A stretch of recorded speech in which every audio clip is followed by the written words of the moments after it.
Hello everyone and welcome to this month's What's Happening in Our Community. I'm your host, Karen Cox, the broker of record at Sea and Ski Realty. On this month's episode, we'll be doing a year in review of what's happened in our community for 2020. This year has been a year like no other. Even our studio here had to adapt from in-person to virtual interviews. And I'm excited to recap all the amazing things that have happened in Grey County this year. Now, let's get started with our very first episode that aired back in January of 2020 with the Warden of Grey County, which is also the Mayor of Grey Highlands, Paul McQueen. We discussed the Mayor's statement he had made in late 2019 that Markdale was on fire.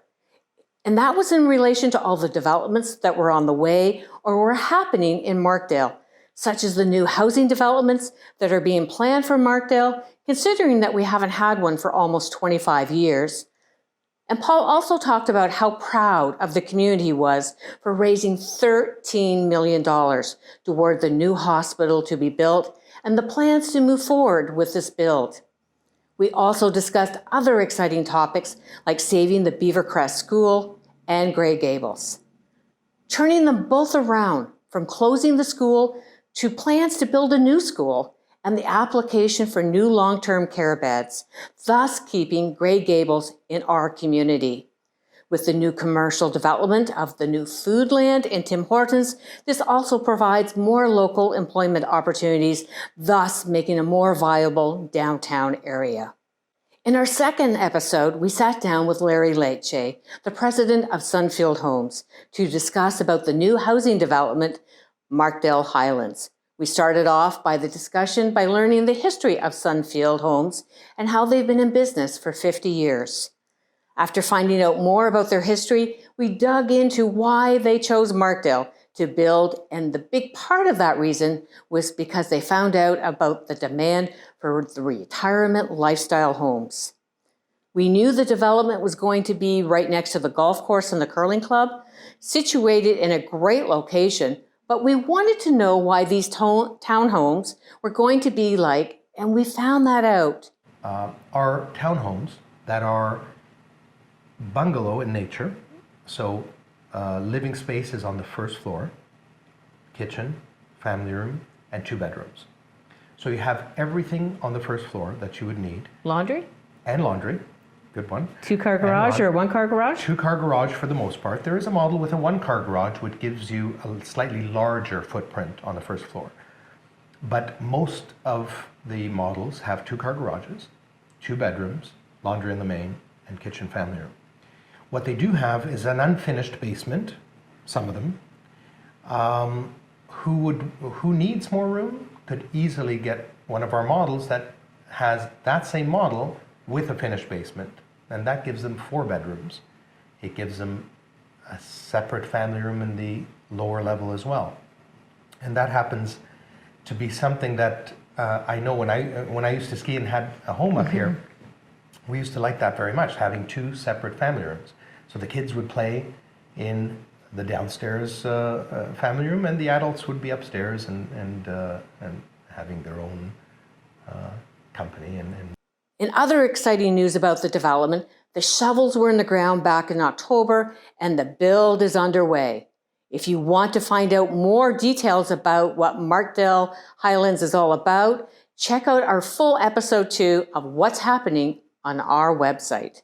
On episode 3 was where we had to get a little more creative as we were in the middle of the pandemic and social distancing protocols were in effect. So we moved forward by interviewing our guests virtually while still producing the episodes of What's Happening in Our Community. We virtually chatted with Michelle Petty, the new administrator for Grey Highlands Chamber of Commerce. We were also able to introduce Michelle to our local community. We also learned how the Chamber is helping local businesses through COVID-19. As well, we talked about the Chamber's plans for 2020. Michelle shared some information regarding programs and services that are available for all local businesses from various levels of government. We have financial programs in place through all levels of government that we have access to right now. And we really need to sort through what's for whom so that we can get people to the right programs that help them. So there is going to be a program that will assist with commercial rents. There are programs to help employers pay their employees. There are programs to help employees find new work, get their income topped up. There are programs for entrepreneurs who don't have the typical T4s or the employment packages with companies. So there's a lot out there. And my goal is to try and thin that out and be able to tell the members where to find the information that they need. And we also discuss what programs the Chamber of Commerce offers and the benefits of being a Chamber member and how they ensure your voice is heard. If you are a local business struggling during these times, I definitely recommend reaching out to the Chamber to find out what programs and assistance is available to you. Yeah. For episode 4, we continued with our virtual interview with Centre Grey Health Services Foundation Coordinator, Darlene Lamberti. We talked about the only one fundraising initiative that they were able to host this year during COVID, which was the Foodland Grocery Raffle. The Centre Grey Health Services Foundation is a vehicle to raise funds for our local hospital here in Markdale. Each year, they are required to raise between $500,000 to $600,000 to support the running of the hospital. Darlene presented us with the details of the raffle, where the tickets were sold, what the cost of the tickets were, and where you could find them in the local businesses in our community. The winner of the grocery raffle will receive $2,400 towards groceries from Markdale Foodland, and this was graciously donated by their owner, Bill Graham. Even during the pandemic, the community really came together to support this event and help the Centre Grey Health Services Foundation get one step closer to their goal. On episode 5, we welcome Michelle Harris, the Director of Community and Economic Development for the Municipality of Grey Highlands. We learned about what's happening in our community with short-term accommodation in our area. Michelle started off by telling us about what exactly an STA is and what properties are classified as an STA. In January of 2020, the new bylaws came into place where STAs require a license, and she tells us a little bit how they were able to get the licensing into effect. So the bylaw was passed effective January 2020, but the licensing had to go into effect. So we, as a municipality, have contracted a third-party agency who is monitoring all of the variety of social platforms where people rent these properties. We engaged that property that company at the end of March, which was exactly when the pandemic hit. And one of the requirements of our licensing is that properties require a life safety inspection. So just basic things to make sure they have fire alarms and CO2 detectors, et cetera. With the onset of COVID and the state of emergency, our building inspectors were not able to go out. So now that that restriction has been lifted on our building inspectors, we will be rolling out. We've got a list of all the properties that we've been able to identify in the municipality, and we will be contacting them hopefully within the next couple of days. We'll be contacting them within the next couple of weeks to advise them of the licensing program and to give them a chance to submit their application to be licensed. When we continued with our chat by talking about the importance of STAs being an economic driver in our community, and also how this bylaw will keep not only our community safe and beautiful, but also the renters of these properties safe as well. To find out more about STAs and the licensing, watch the full episode 5 on our website or go to Grey Highlands Municipality website.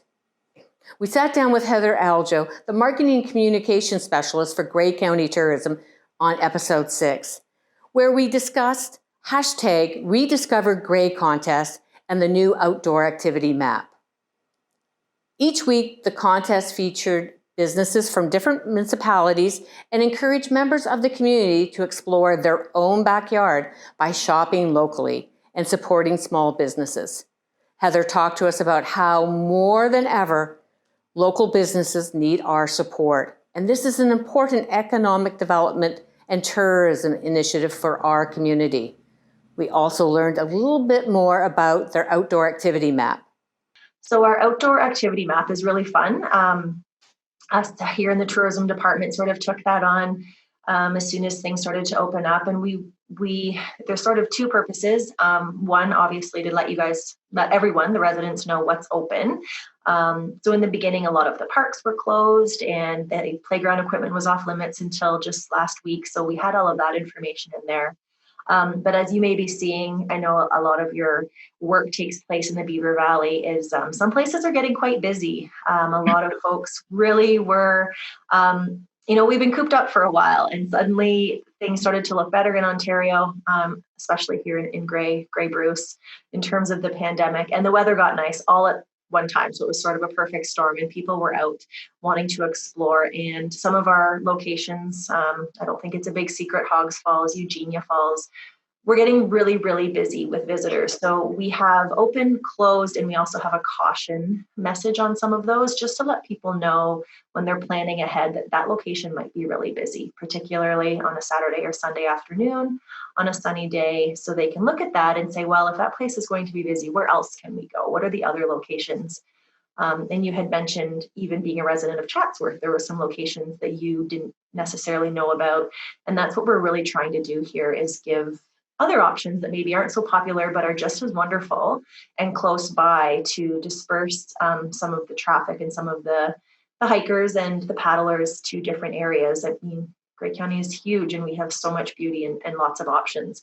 We just need to let people know where they are and how they can do it. So we hope our outdoor activity map is doing that, and we're still building it as we go. We're still seeing more things added almost daily as things open up and parks open up. So it's forever changing. If you and your family are looking to get out and explore, I definitely recommend getting out and exploring your own backyard here in Grey County. Check out the outdoor activity map on Visit Grey website. On episode 7, we virtually chatted with Lori Wilder, the Director of Education for Blue Water District School Board, to discuss the return to school in September. In these uncertain times, it's important to understand the full scope of measures being taken to ensure our children's safety. Rest assured that the Blue Water District School Board is taking extreme precautions. Taking everything into consideration, the board decided to move forward with the full return option. Here is what Lori had to say about it. And Blue Water District School Board is going to begin the 2021 school year following a conventional full return model, which is a regular return. The Ministry of Education designated us. We are not a designated board, so that means that the students can return for in-person delivery of teaching and instruction 5 days a week. So for that, we're very thankful for. Participation, though, in face-to-face learning at school is optional for families. So parents and guardians do have the option to go for remote learning or online learning for their children, and they can indicate their preference for that with a pre-registration survey that we sent out. If you are interested in learning more about how Blue Water District School Board is moving forward with the students returning to school in Grey County, you can watch the full episode on our website. For episode 8, we did things a little differently and took the show on the road. We did a fall colors tour of the area. If you are ever looking for something to do during the fall season, hop in the car with the family and take an afternoon road trip to see the beautiful fall colors. Okay, we're here at Irish Mountain, and this is a great stop on the tour for a picnic lunch, especially with the pavilion here and the porta potties here for your convenience. But the views are spectacular. You're going to see Nottawasaga Bay, which is part of Georgian Bay, rolling countrysides, apple orchards, and in the far distance you're going to see the Niagara Escarpment. And we are directly opposite the Big Head Valley, which is another stop on our tour at Scotch Mountain.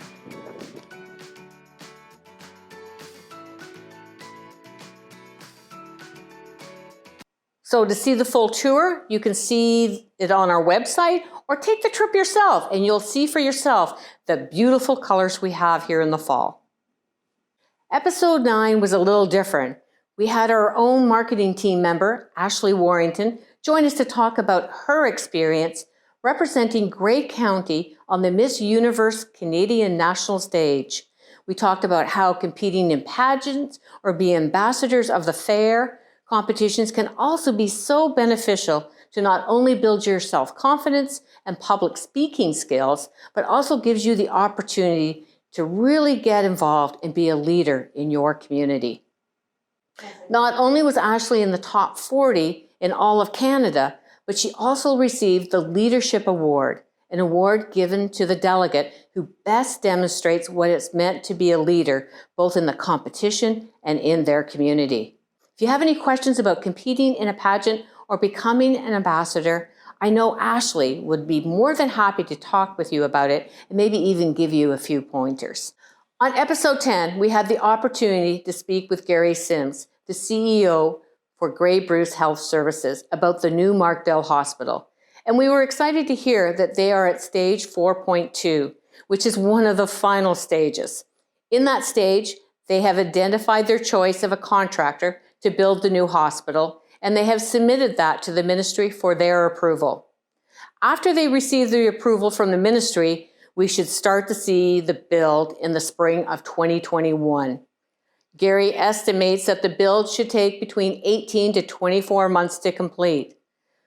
We then learn what the new hospital will look like and the services that they will provide. Well, Markdale deserves a beautiful new hospital, and that is what it's going to get. This is a state-of-the-art hospital. It's very interesting that they've waited so long, almost 20 years, I believe, at this time. And yeah, it's amazing. And it's a lot of glass, very open, very modern. An emerge that's almost twice the size of the emerge that exists now, almost double the ambulatory care space, which is very important because healthcare has moved to a lot of outpatient care circumstances and treatments. And so it's set up for that. Beautiful private rooms rather than large groups in rooms. These are very private rooms. I think the staff will find larger lab space, larger diagnostic imaging space with all new equipment. So it'll be state-of-the-art equipment. So very exciting, beautiful, open, and equipped for probably the next 20, 25 years. And we also talked about how Premier Doug Ford came to Markdale in 2019 to announce that they would be helping the funding for the new hospital, which was definitely a big step forward. The community has given so much support by fundraising and taking part in fundraising events like the charity golf tournament to make this new hospital a reality. I know I am really excited to see the new hospital being completed. It is so needed and will be a great addition to this community. If you want to find out more about the new Markdale Hospital, head over to our website or YouTube channel to watch the full episode with Gary. What an interesting year 2020 has turned out to be. And I want to give a big thank you to all of the guests that came onto our show and to all of you for tuning in each month to see what's happening in our community. So that's it for today. We invite you to tell us about what sort of topics you'd like to hear about and what guests you'd like to see on the next What's Happening episode. You can contact us on any of our social media accounts, as well as you can email us at info@seeandskirealty.ca. We're also very excited to share that you can enjoy this content everywhere you listen to your favorite podcasts. Episodes can be viewed on all our social media accounts, and you can also visit seeandskirealty.ca/what's happening, where you can catch all of our episodes or subscribe to our YouTube channel to stay up to date with all of our new episodes. Our next episode will air on Wednesday, January 27th, so stay tuned to see what's happening in our community in 2021. And thank you for tuning in today, and we'll talk to you soon.